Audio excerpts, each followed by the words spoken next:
Morning दोस्तों, BSc first year semester second matrix and differential equation हमारी book चल रही है और उसका आज एक न्यू क्वेश्चन देखिएगा। Solve completely the system of equations. ये हमारी इक्वेशंस दे रखी है, देखिएगा इसे हम सोल्व करते हैं।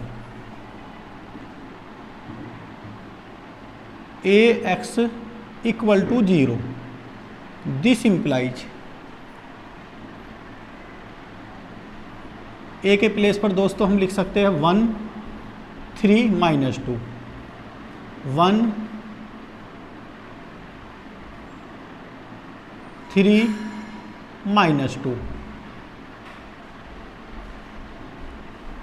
2 minus 1 4, 1 minus 11 4,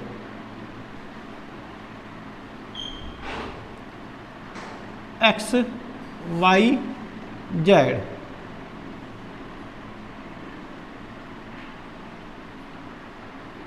zero zero zero. अब देखिएगा दोस्तों, यहाँ हमारा 14 है, 14।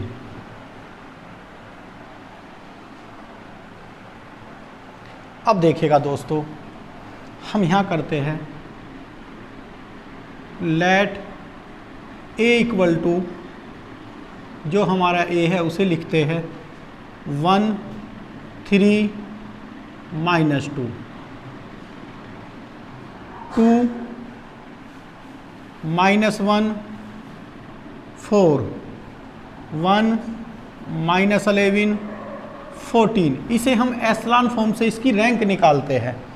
तो दोस्तों ऑपरेशन हमें लगाना पड़ेगा, एलिमेंट्री ऑपरेशन R2 माइनस के 2R1, R3 माइनस के R1। अब देखिएगा,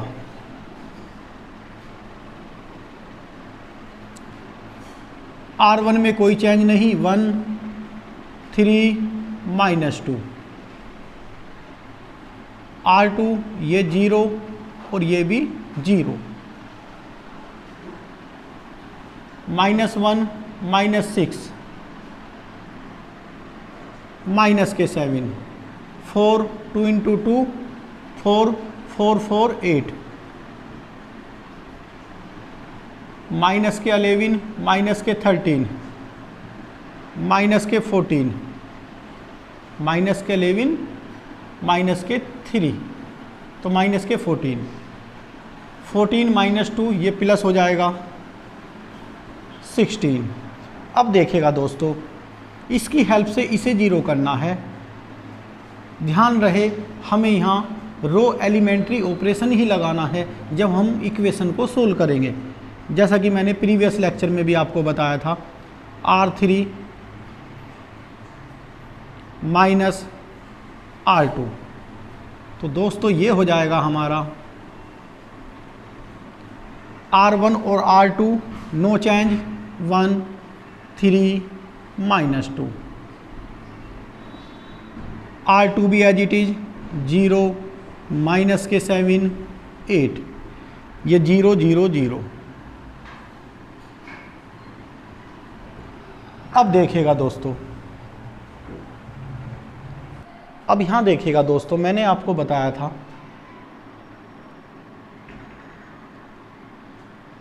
ये दो नोट बताए थे R इक्वल टू N। इसका मतलब है रैंक कितनी है इसकी और ये कितने ऑर्डर का है, नंबर ऑफ अननोन कितने हैं। तो रैंक यहाँ है, और एक तो ये था हमारा और दूसरा नोट था R लेस देन N। ये दो चीज़ थी। इसमें क्या होता था दोस्तों, जीरो सॉल्यूशन हो जाता था, zero solution, X Y Z सभी जीरो हो जाते थे। और यहाँ हमारे इनफाइनाइट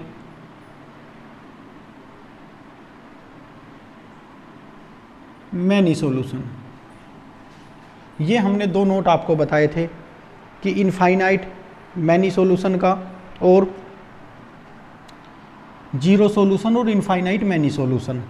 अब यहाँ देखिएगा इस क्वेश्चन में क्या है, इस क्वेश्चन में दोस्तों रैंक तो है हमारी कितनी 2 और n ऑर्डर कितने ऑर्डर की मैट्रिक्स है 3/3, या कह लीजिएगा नंबर ऑफ अननोन कितने हैं हमारे XYZ 3।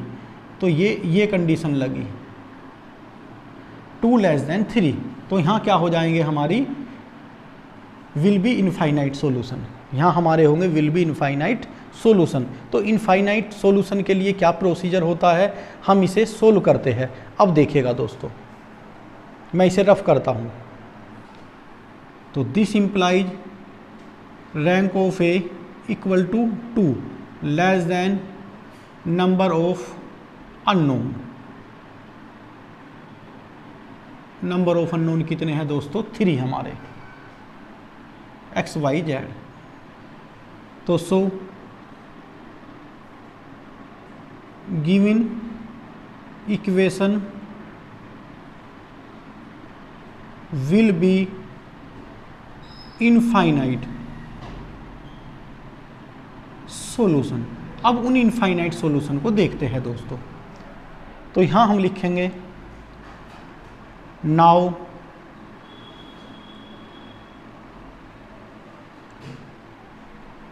वन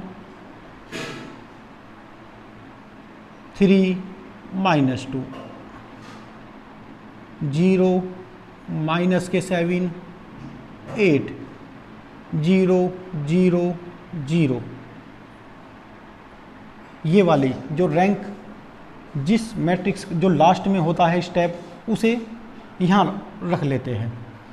ये इक्वेशन नंबर फर्स्ट लेट कर लेते हैं और मैं यहाँ लिख देता हूँ फर्स्ट इम्प्लाइज, ये लीजिएगा यहाँ लिख देता हूँ नाउ फर्स्ट इम्प्लाइज। फर्स्ट में इस मैट्रिक्स के प्लेस पर ये फाइनल वाली मैट्रिक्स को हम लिख देते हैं और सब एज इट इज XYZ 0 0 0। तो दिस इम्प्लाइज दोस्तों ये हो जाएगा हमारा x प्लस के 3y माइनस के 2z equal to 0, equation number first. Second में माइनस के 7y प्लस के 8z इक्वल टू 0। अब देखिएगा दोस्तों, हमने 9th क्लास से ही ये पढ़ रहे हैं कि जितने नंबर ऑफ अननोन होंगे उतनी ही इक्वेशन होनी चाहिए अगर हम एग्जैक्ट किसी इक्वेशन का सॉल्यूशन चाहते हैं। यहाँ 1 2 3 लेकिन इक्वेशन तो 2 ही है, तो यहाँ हमारा सॉल्यूशन कभी भी यूनिक सॉल्यूशन नहीं आने का। जितने भी स्टूडेंट हैं, मान लिया आपकी क्लास में BSc में 80 स्टूडेंट हैं, तो 80 के 80 का आंसर डिफरेंट आ सकता है।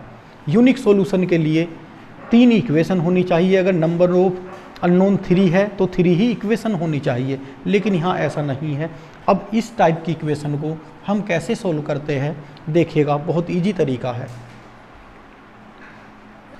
अब देखिएगा दोस्तों, मैं यहाँ Z इक्वल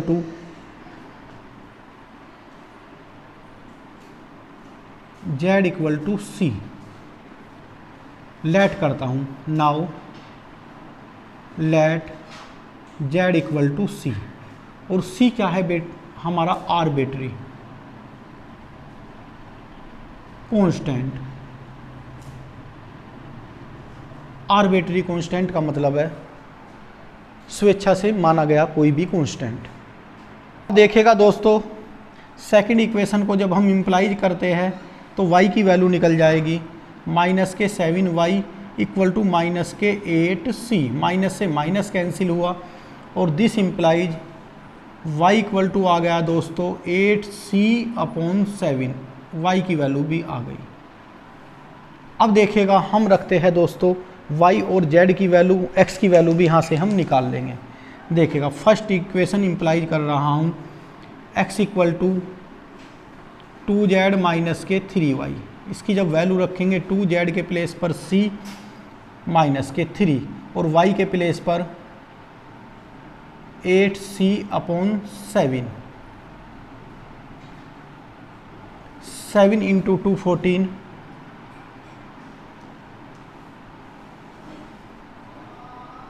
14c माइनस के 24c/7 तो ये बचा दोस्तों माइनस के 10/7C जेड की वैल्यू। तो solution is x equal to Z की वैल्यू, x की वैल्यू माइनस के 10C/7, y की वैल्यू दोस्तों 8C/7, z की वैल्यू c। अब ध्यान से देखिएगा दोस्तों, ये क्वेश्चन हमारा कंप्लीट हो गया। जैसे कि मैंने बताया था, अगर आपकी क्लास में 80 स्टूडेंट हो तो 80 के आंसर डिफरेंट आ जाएंगे। कैसे? ये आर्बिट्री कांस्टेंट का मतलब है हमारा स्वेच्छा से माना गया कांस्टेंट। अब जब ये आंसर हमारे आ गए, एक स्टूडेंट ने कहा c इक्वल टू 1 रखो, तो वो भी एक सॉल्यूशन हो जाएगा। किसी ने कहा c इक्वल टू 2 रखो, तो वो भी एक सॉल्यूशन होगा। जितने भी स्टूडेंट c की वैल्यू चेंज करते चले जाएंगे, इसके आंसर आते चले जाएंगे। इसलिए ही कहा था कि इसके क्या होंगे, इनफाइनाइट मैनी सॉल्यूशन, इसके बहुत सारे सॉल्यूशन होंगे। तो हम इस जगह तक छोड़ दिया करेंगे।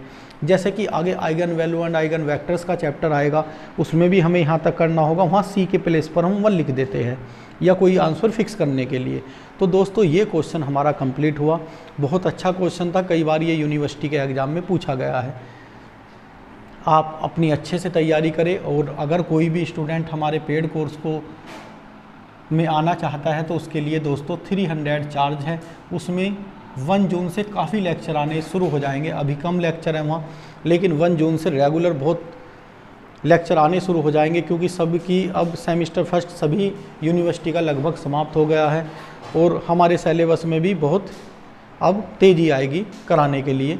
तो ये नंबर है व्हाट्सअप हमारा, इस पर किसी भी चैप्टर के नोट्स या PDF जो भी आपको चाहिए वो बता सकते हैं, या पेड कोर्स कोई स्टूडेंट लेना चाहता है। Thank you.